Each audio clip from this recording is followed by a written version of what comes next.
The falling petal. The bottle had promised a temporary fog, a place where the memory of his betrayal couldn't reach Sakura.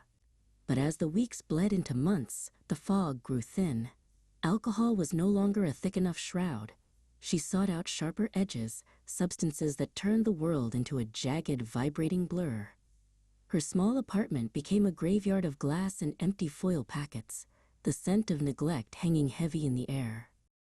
The end of her old life came with the sound of a locking deadbolt.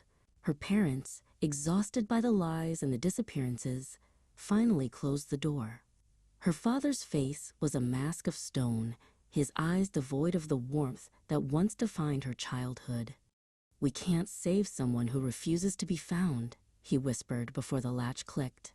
Sakura stood on the porch, her life reduced to the weight of a single tattered backpack. Homelessness was a slow, freezing realization. The white sailor school uniform she still wore, a relic of the girl she used to be, grew gray with road dust. She slept where the wind couldn't find her, behind dumpsters and under the echoing spans of concrete overpasses.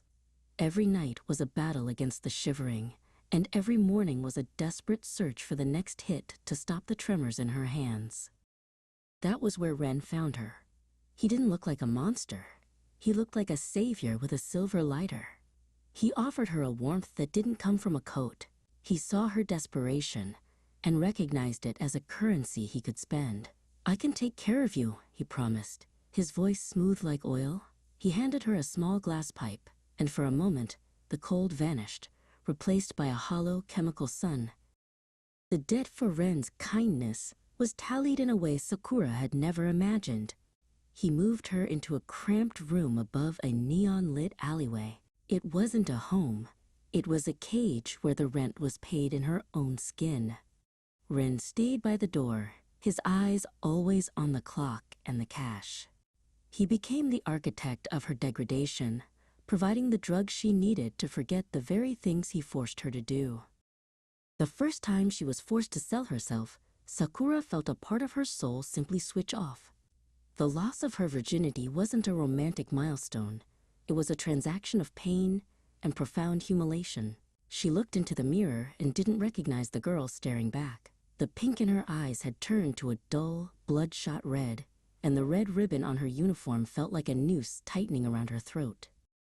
The nights became a blur of faceless men, and the smell of cheap cologne and stale smoke. Ren would usher them in and out, treating her like a product on a shelf. One client, a man with heavy hands and a silent, judging stare, gripped her arm so tight it left bruises that matched the shadows under her eyes. Every touch felt like a theft, a piece of her humanity being bartered away for a momentary numbness. When the drugs wore off and the exhaustion became a physical weight, Ren's facade of care vanished. He would shake her awake, his fingers digging into her shoulders, demanding she get back to work. "You're nothing without me," he would hiss, shoving a fresh dose into her hand. He had stripped her of her home, her family, and her dignity, leaving her with nothing but the chemical tether he controlled.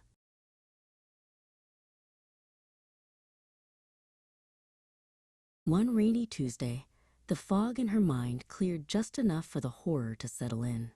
Sakura walked out of the room, down the stairs, and into the biting wind. She didn't have a destination, only a need to escape the skin she was in.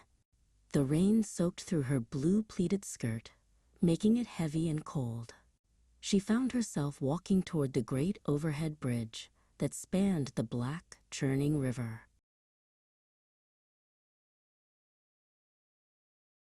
She climbed onto the ledge, the wind whipping her hair across her face.